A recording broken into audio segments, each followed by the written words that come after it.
Ladies and gentlemen, please take your seats as the program will begin momentarily.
Please welcome Representative Judy Chu.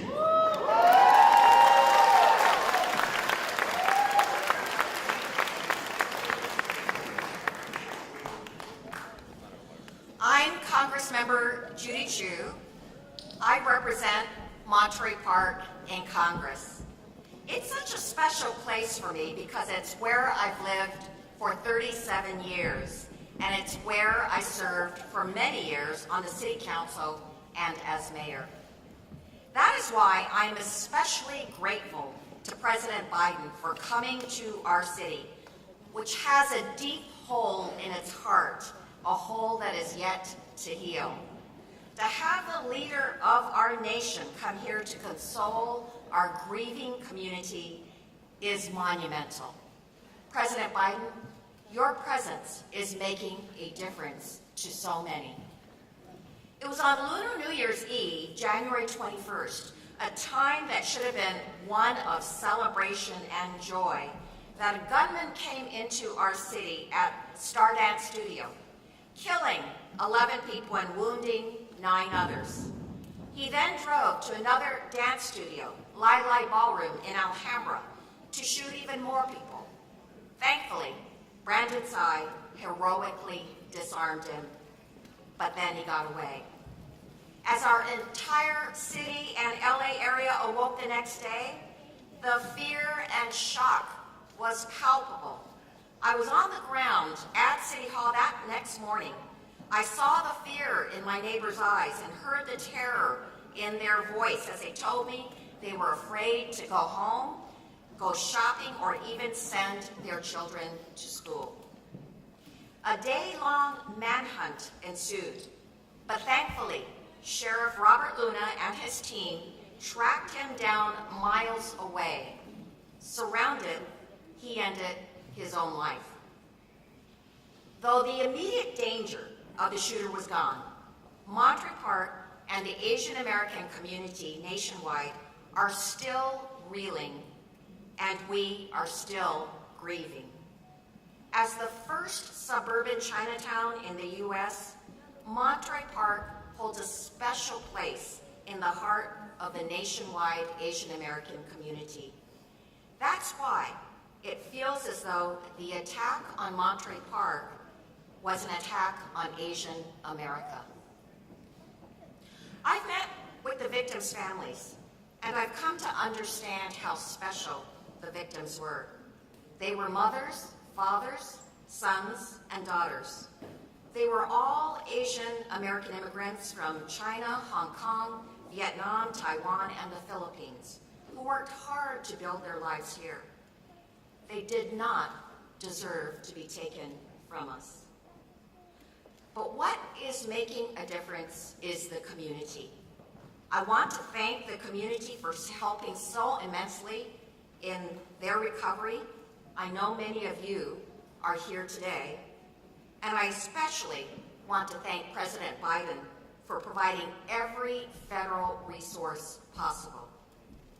From the moment the shooting happened, federal law enforcement resources were here on the ground to help in the manhunt. Then, in the days following the attack, Vice President Harris and senior White House staff were here, bringing condolences from the president. Health and Human Services Secretary Javier Becerra visited here to discuss our recovery and found that though FEMA, or the Federal Emergency Management Agency, coordinates responses in a natural disaster, there is no such coordinated response after a mass shooting, resulting in much confusion and frustration. And then, Administrator Isabel Guzman Castillas of the Small Business Administration visited the small businesses near the shooting site to offer resources. We also know this. This shooter had a semi-automatic pistol with a high-capacity magazine that allowed him to shoot 42 rounds in a matter of minutes. He should never have had a weapon that was made for war, nor should the shooters in Half Moon Bay, Buffalo, Uvalde, and countless other places. This carnage must end. Yes.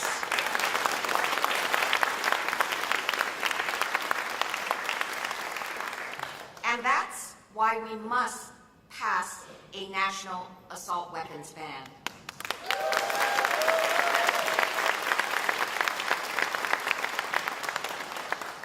We also know this shooter was deteriorating mentally, having gone to the police to complain of his family poisoning him. Our red flag law could have enabled someone to have his guns removed, but I doubt that our immigrant community knows about it. So multilingual outreach is needed about this law to all our communities. So President Biden, thank you for meeting with the victims' families as well as the wounded and consoling them.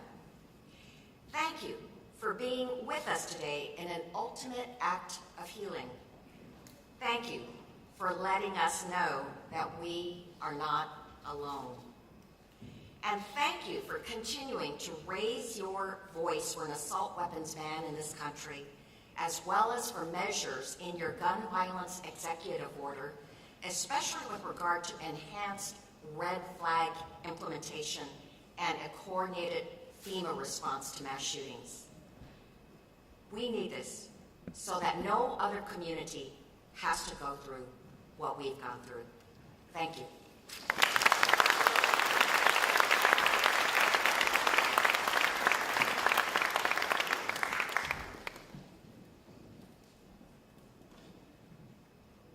Please welcome Los Angeles County Supervisor Hilda Solis.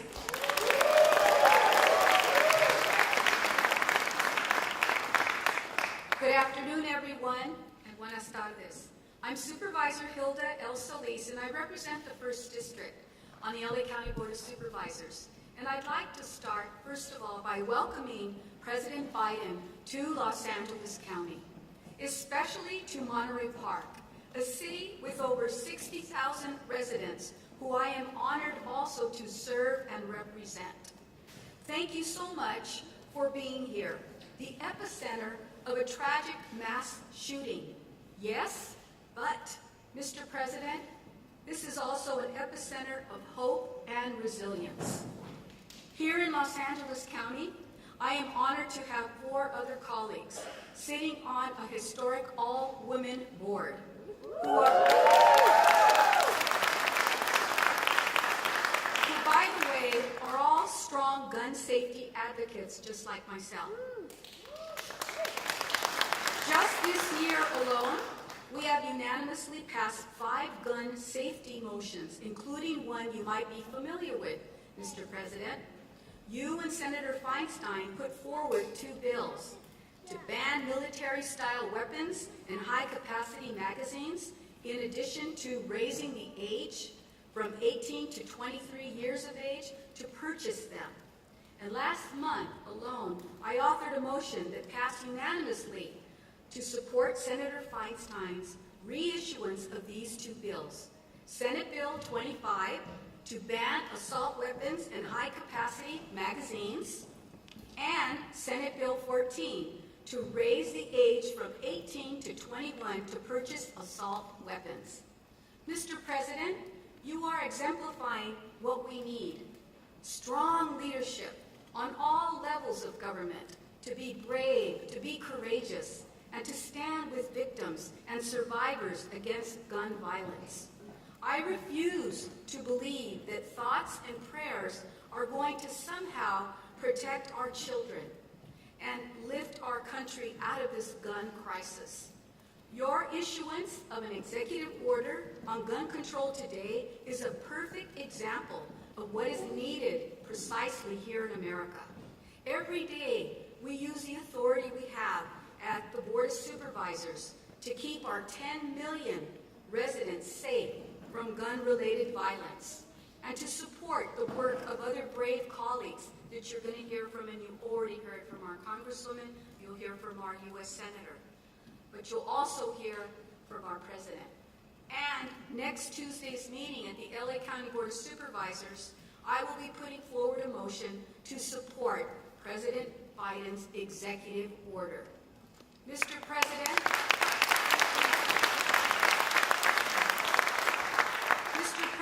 you have my support, and I believe the support of many in Los Angeles County.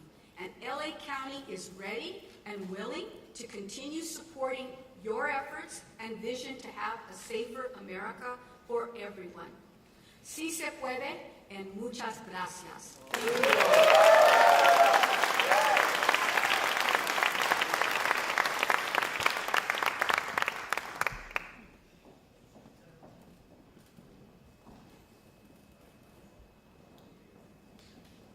Please welcome Senator Alex Padilla.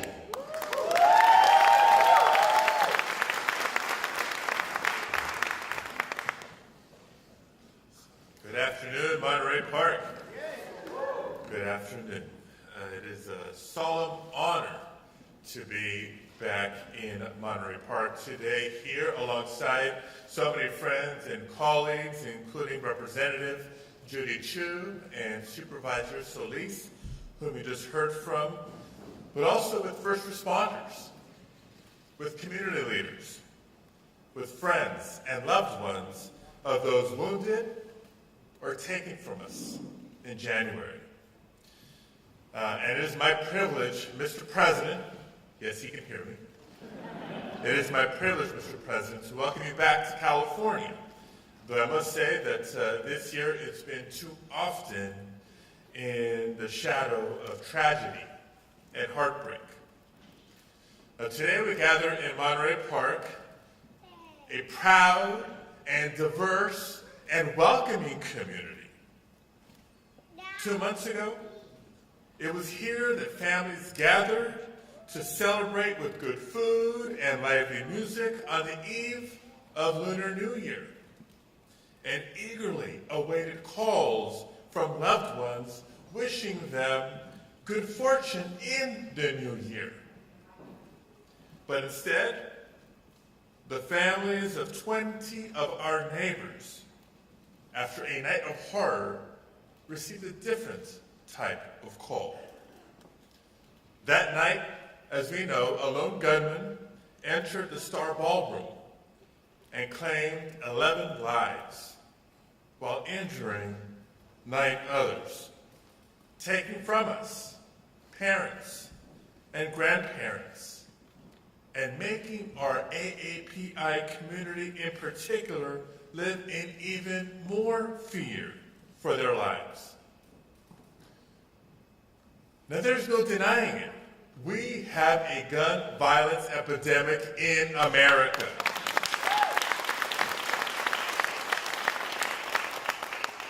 The gun industry continues to work overtime to create a culture of chaos because to them, American lives are worth less than the profits they make on the guns that they sell.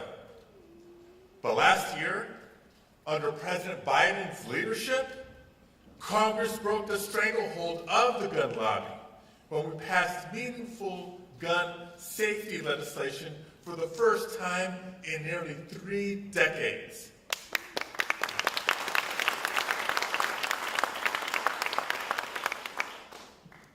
But today, as we gather, not just to remember, we can celebrate the continued leadership of President Biden with his historic executive actions to enforce background checks, to further analyze, get this, to further analyze the despicable tactic of marketing guns to children that the gun lobby is engaged in, but also to make sure that we surge resources for communities like this in the wake of mass shootings.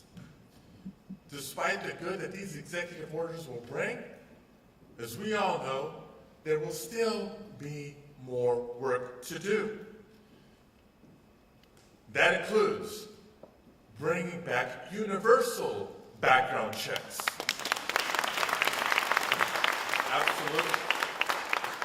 And as Supervisor Solis just mentioned, we should follow the example of then Senator Biden and our own Senator Dianne Feinstein for their work in 1994 in banning the sale of assault weapons, and we should ban high-capacity magazines as well.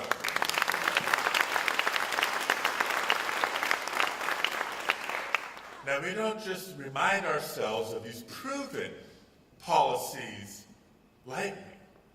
We know the work that we have cut out for us. So we are very clear-eyed in knowing the opposition that we continue to encounter from Republican members in Congress who stand in the way of these common-sense gun safety measures. And it would be easy, as we have in trauma after tragedy after trauma after tragedy after so many years, to feel hopeless. But if ever the United States of America needed to find a source of strength, it is found right here in the community of Monterey Park, California.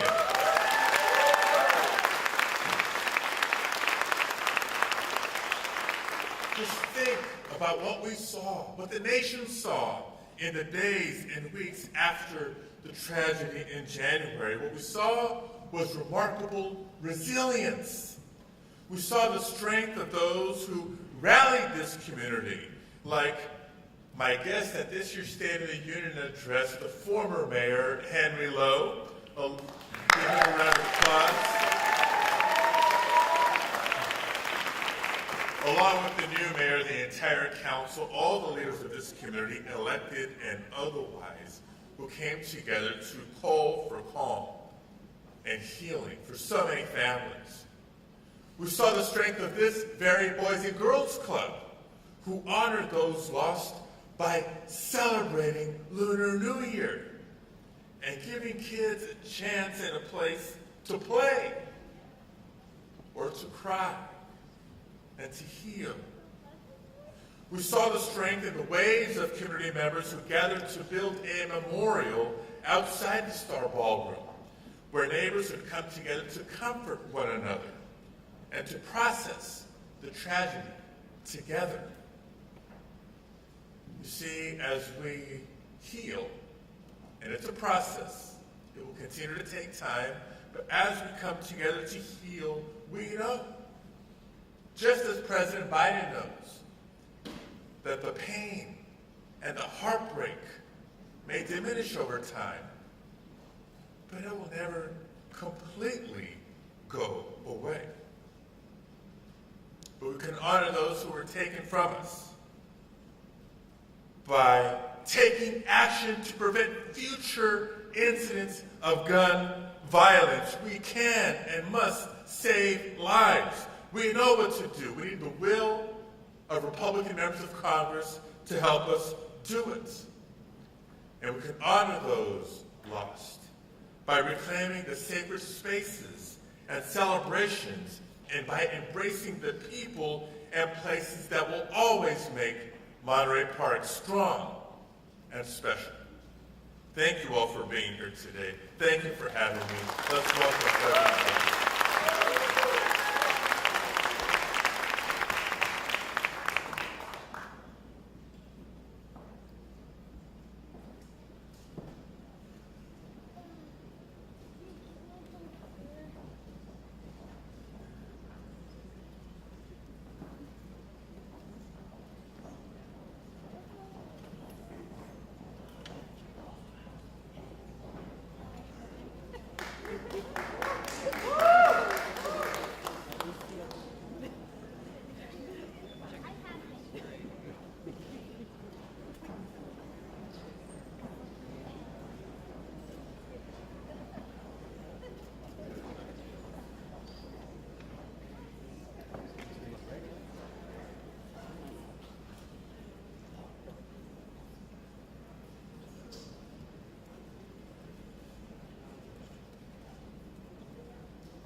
Ladies and gentlemen, the President of the United States.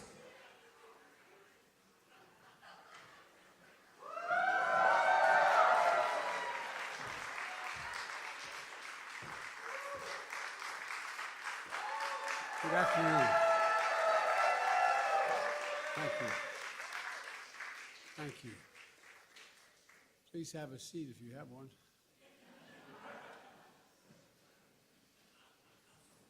Good afternoon.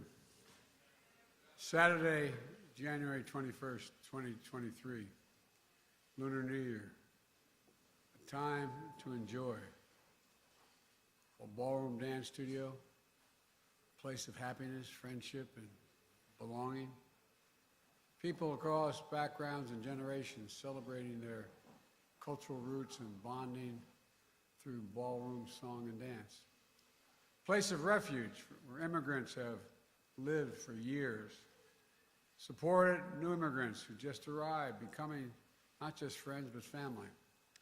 But as we all saw, a day of festivity and light turned into a day of fear and darkness.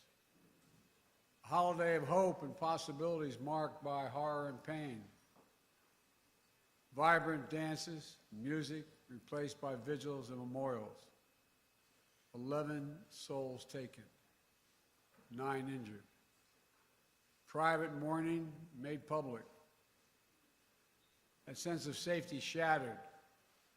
Survivors will always carry the physical and emotional scars. Families left behind who will never be the same. One of the worst mass shootings in California history.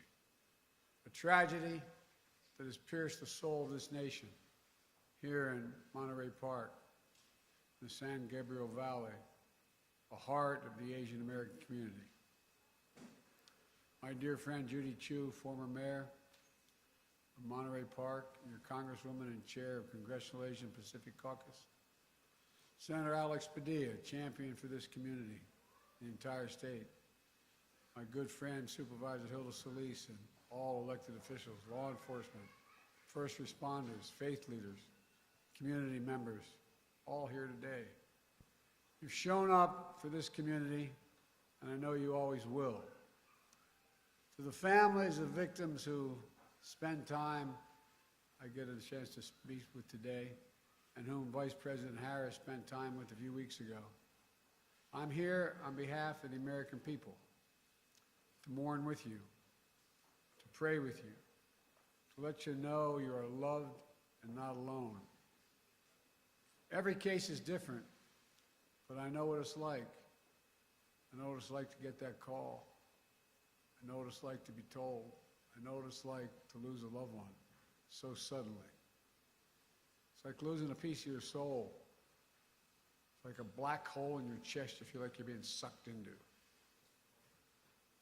Suffocating, hardly able to breathe. The anger, the pain, the depths of the loss so profound it's hard to explain. The suddenness tends to magnify the grief. As time passes, the shock and numbness slowly make way for the sobering reality of their absence. An empty chair at the dinner table, the birthdays, the anniversaries, the holidays, without them. Everyday things, small things, the detail you miss the most, the scent when you open that closet door, the park you go by that you used to stroll in, the morning tea you shared together, the bend of his smile, the perfect pitch of her laugh. As Judy shared with me, this is a tight-knit community with intergenerational households and deep reverence and respect for its elders. A community that's opened its heart and its homes to friends and neighbors and stood strong throughout the pandemic as anti-Asian hate crimes rose. A community that, in the face of horrific tragedy, has become a symbol of hope and resilience. Pushing forward together, healing together, people from all faiths and backgrounds rallying to show their love and support, raising money for funeral costs and memorials, providing counseling, and translation services to the victims' families, providing and proving that even with heavy hearts, we have unbreakable spirits. As a nation, remember them. Immigrants from China, the Philippines, Vietnam, Taiwan, all of whom found a home in America. Mr. Ma, age 72, a pillar of the community, a beloved manager and dance instructor at Star Ballroom. He walked patrons to their cars at night, helped new immigrants find jobs. His children and grandchildren will carry on his legacy in the spirit of one of his favorite Chinese proverbs: cherish the people in front of you. Cherish the people in front of you. And Igao, 72, Mr. Nice, for his kindness, his positivity, his infectious smile, a free spirit always ready to lend a helping hand. He died shielding his dance partner. Shoju On Yu, 57, devoted mom, wife, sister, woman of faith, always there to help others, bringing food and newspapers to family members who had trouble walking. Always, always working tirelessly with her husband to build a future for their 3 children. Nancy Jian, 62, known as Sister Sunshine. She loved to play cards, piano, and the weekly volleyball game. Always sharing her homegrown plants and vegetables with neighbors and friends. A dedicated mom, married nearly 40 years. Husband and wife who were always together, even in their last dance. Valentino Alvaro, 68 years old, a servant of God, life of the party, storyteller, who made the whole room laugh, a man devoted to his children and his grandchildren.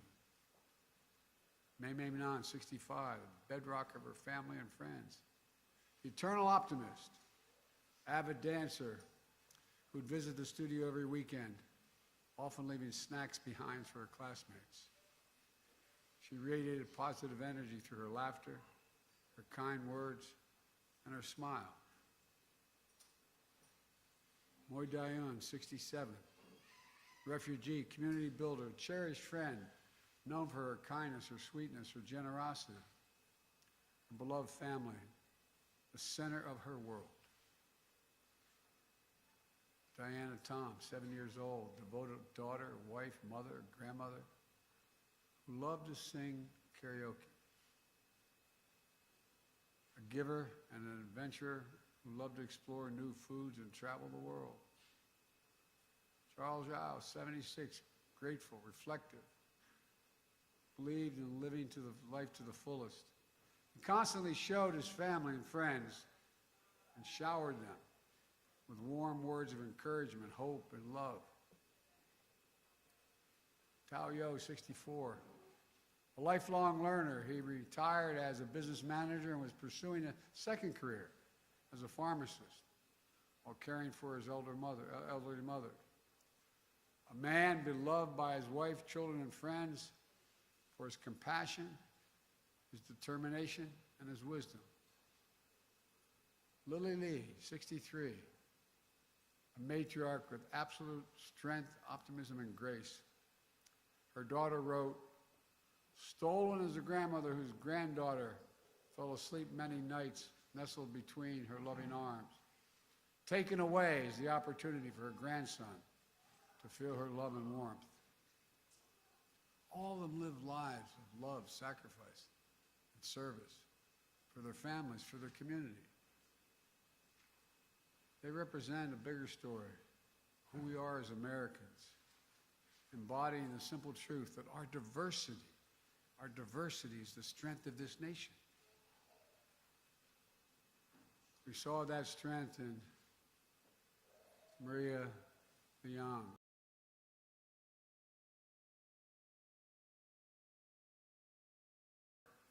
Into creating a warm, welcome space seniors.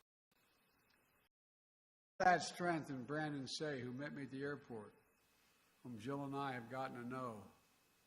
20 minutes after the rampage at Star Ballroom, Brandon saw the same shooter walk into his family's own dance studio, just 2 miles away, pointing a gun at him. In an instant, he found the courage to act and wrestle a semi-automatic firearm away. Brandon saved lives. He protected the community. At Half Moon Bay, just 2 days later, he got it.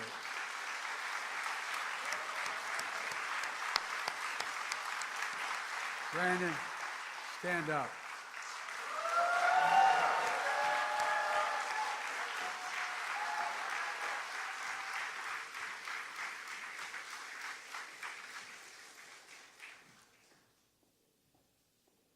Half Moon Bay, just 2 days later, we saw heroism from police officers, firefighters, and other first responders who rushed into the danger to save lives. As many of you know, Jill and I invited Brandon as our guest at the State of the Union message because we wanted the country to know all of you, not just Brandon, all of you, the character of this community, the faith you have in this community, the pride. We see it in you across all of American life. Just this week, a film about resilience and power of the Asian American immigrant family made history at the Oscars.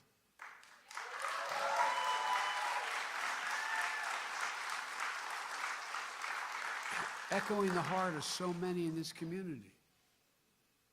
We also hear a message we've heard too often, including 2 years ago this week, after the spa shooting in the Atlanta area. Enough. Do something. We remember and mourn today, but I'm here with you today to act. Last year, after the mass shooting in Buffalo, New York, and Uvalde, Texas, I signed into law, after being both places, a bipartisan Safer Communities Act, most significant gun safety law in almost 30 years. That was in addition to me signing more executive actions to reduce gun violence than any of my predecessors at this point in their presidencies. Today, I'm announcing another executive order that will accelerate and intensify this work to save more lives more quickly. First, this executive order helps keep firearms out of dangerous hands, as I continue to call on Congress to require background checks for all firearm sales. And in the meantime, my executive order directs my Attorney General to take every lawful action possible to move us as close as we can to universal background checks without new legislation. It's just common sense to check whether someone is a felon, a domestic abuser, before they buy a gun. The executive order also expands public awareness campaigns about the red flag laws, which my son, before he died, Attorney General in Delaware, was a great proponent of and instituted. So more parents, teachers, police officers, health providers, and counselors know how to flag for a court that someone is exhibiting violent tendencies, threatening classmates, or experiencing suicidal thoughts that make them a danger to themselves and others, and temporarily remove that person's access to firearms. And it promotes, this executive order, safe storage for firearms, something every responsible gun owner agrees with. Second thing it does, the executive order ramps up our efforts to hold the gun industry accountable. It's the only outfit you can't sue these days. It does that by calling out for an independent government study that analyzes and exposes how gun manufacturers aggressively market firearms to civilians, especially minors, including by using military imagery.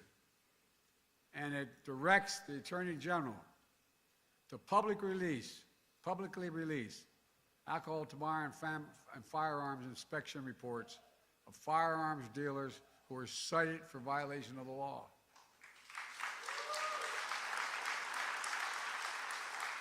That way, policymakers can strengthen laws to crack down on those illegal gun dealers, and the public can avoid purchasing from them. Third, the executive order improves federal coordination to support victims, survivors, and their families and communities affected by mass shootings. The same way FEMA responds to your natural disaster in California and all around the nation, and it will help folks recover and build after folks recover and build after wildfires and superstorms and droughts. For example, we need to provide more mental health support and grief and trauma,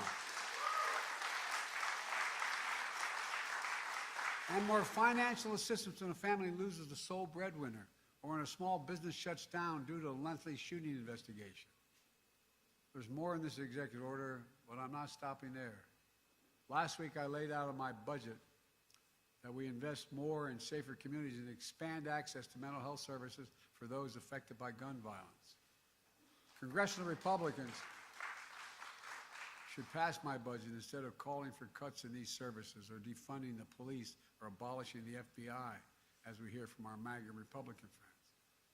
But let's be clear, none of this absolves Congress the responsibility from the responsibility of acting to pass universal background checks, eliminate gun manufacturers' immunity from liability.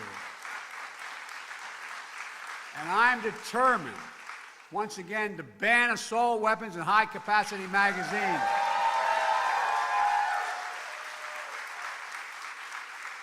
I led that fight to ban them in 1994. The 10 years that law was in place, mass shootings went down. Our Republican friends let it expire 10 years later. And mass shootings tripled since then, tripled. So let's finish the job. Ban assault weapons, ban them again, do it now. Enough, do something big. Folks, let me close with this. Scripture says, the Lord is near to the brokenhearted and saves the crushed in spirit. A lot of us have been there. As you gather here today, I know your hearts are broken, but I know your spirits are strong. And as you remember and heal, I know the light of your loved one is once again going to lead you forward. It takes time. I tell everyone, at least it did with me, it takes time.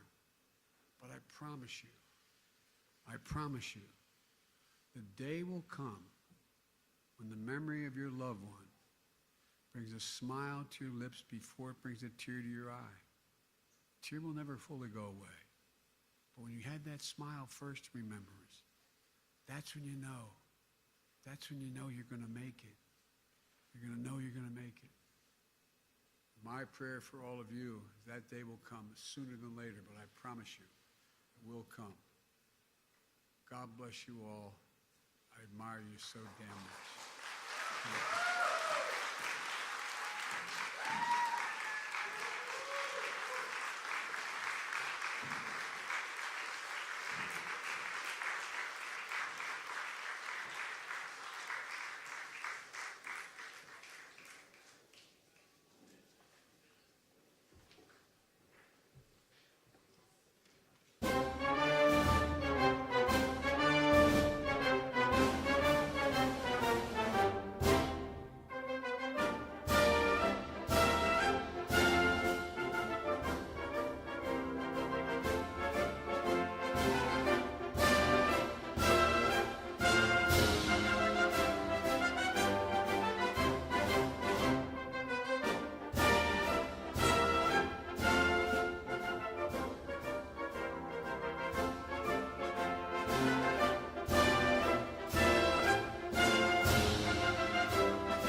Ladies and gentlemen, please remain seated until the departure of the official party.